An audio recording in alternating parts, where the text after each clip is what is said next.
how much confidence you have, and where does it come from? Mr. Xiang? Well, I think the confidence means, I think, at least the three aspects. First of all, there is still we have enormous opportunity to expand the Chinese economy to investment. For example, there is a new urbanization process, and there is poverty reduction, and there is infrastructure investment. I think all these things need a huge, enormous investments. So for entrepreneur, for domestic as well as foreign investors, they can find opportunities to expand their business. I think that's one fundamental fact for Chinese economy. Second, of course, there is new sectors, and we have many policy options to use. Fiscal policy, I think this year, I think the deficit of the fiscal deficit to GDP ratio will be enhanced a little bit more, maybe to 3%, at least 2.5%. That means governments will issue bonds to finance the big projects. So I think the confidence, like policy, opportunities, and of course we have accumulated so much, wealthy and savings and many other things to use. We got your point. Fiscal, monetary policies, and also structural reform. Yeah. But the question is, all the potentials are out there. Will people do that, as what Mr. Xiang just described, this to grasp this opportunity? Mr. Kennedy. I think the two sessions offer what I would see as the best last hope to put meat on the bones of the third plenum decision from 3 years ago. There's obviously a consensus in China that the economy needs to be restructured, that a whole variety of reforms need to be enacted to achieve that, but the implementation over the last several years has been extremely gradual and in some places gone back to some extent. This is a terrific opportunity to move forward rapidly across a number of areas at the same time. So here's the issue of speed, ambition, and agenda. Dr. Li, what do you make of it? I think Premier addressed the right issue about the confidence. We know that there's some real economy, and real economy has some difficulties, but the more problematic is about confidence. I think we need to uplift public confidence and also overseas confidence about China's economy. I think these two sessions actually, also the 13th five-year plan, also emphasize the right things. They talk about green consumption, green development, talk about innovation, talk about inclusiveness. I think these are the three things China really needs. I think that we applaud this kind of approach. It's not a single-minded GDP growth as was the previous case, but rather is what the Chinese leaders, Xi Jinping and Li Keqiang, talk about, the quality growth. Green development, for example, new innovation. Is that too much luxury to talk about? How much will they help us in the short term, Mr. Kennedy? That's a terrific question, but I think it highlights a contradiction that actually doesn't exist in reality. You don't have to have green development equal slow growth. You actually can have a lot of policies that help the economy grow. And that's really applies not only to conservation or becoming more green and polluting less. It applies to other parts.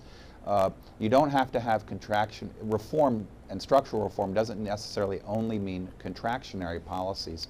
There's ways to liberalize the economy that also would promote structural reform that would be expansionary, that would be positive. Liberalizing services, for example. So I think you can have a greener economy, a more balanced economy, and an economy that grows at a healthy pace, as Li Keqiang said, not at 9 or 10%, but somewhere between 6 and 7. I think that's eminently achievable with the right policies. I see.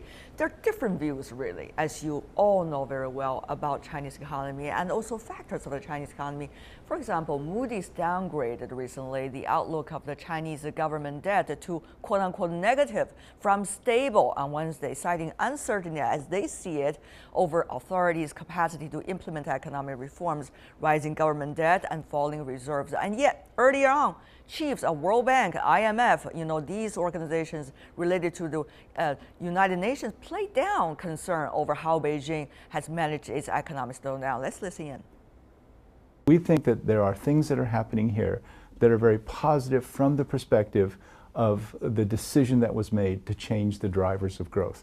We do see consumption is up. We do see the service industry is now more than half of Chinese GDP. We don't see a hard landing as a very high probability. The economy continues to grow. It's slowed a little, but it continues to grow. There's a kind of a transition underway. It'll be complicated. It may be a bumpy transition, but it's continuing. We hope Moody is really not moody, but on the other hand, Mr. Xiang, let me ask you about this. How much, whether inside China or overseas, are we really judging about the Chinese economy with an attitude? Or are we judging the real Chinese economy with statistics, with cool analysis? Of course, concerning Chinese economy, so huge economy, there's so much different opinions of view on the prospects. On the one hand, we have confidence, of course. On the other hand, we must face the reality, the challenges. Frankly speaking, I at least partly agree with the remarks Mr. Kennedy just mentioned. In these years, many people are worrying about the pace, the speed of a reform. Everything depends on implementation of reform. Frankly speaking, in these years, at least in some field, the reform has not been implemented so, satisfactorily. Even we have disappointment with the implementation. That's why the reform. G20 finance minister, central bank governor, I want to mention the SOE reform. SOE reform is a key field to stimulate entrepreneurship and to make market-oriented reform everything. But SOE reform, personally, I think we have not made great progress so far. So I wish during the new 5-year period, all the reforms can, proceed very successfully. So that's sources of confidence. If there is no well-balanced or well-implemented reforms, I have a worry about whether we cannot achieve our goals of a new 5-year plan. Interesting point you made over there, implementation. Yeah. Implementation sounds like a word. However, it is so much related to many other things going on in China, which is, for example, economic governance capability, and all the other social and political innovations going on in this country. Dr. Li, you are an expert in this field, so let me ask you about this. How can we understand the Chinese version now of the economic governance capability? What exactly, at this stage, the relations, fundamental question, relations between government's role and the role of the market? Well, it's a good combination, and we should not go to two extremes. One is certainly the previously planned economy, monopoly of state-owned enterprises. To a certain extent, I think that already rejected by the top leadership. But China also will not be too naive to privatize all these companies. And also we need to find a balance in terms of what role government should play and play in a positive way. Now, earlier you mentioned about Moody. Moody reflects some conventional wisdom outside China. Sometimes may or may not right. But also the talk about the state-owned enterprises problem is also a conventional wisdom within China, may or may not be right.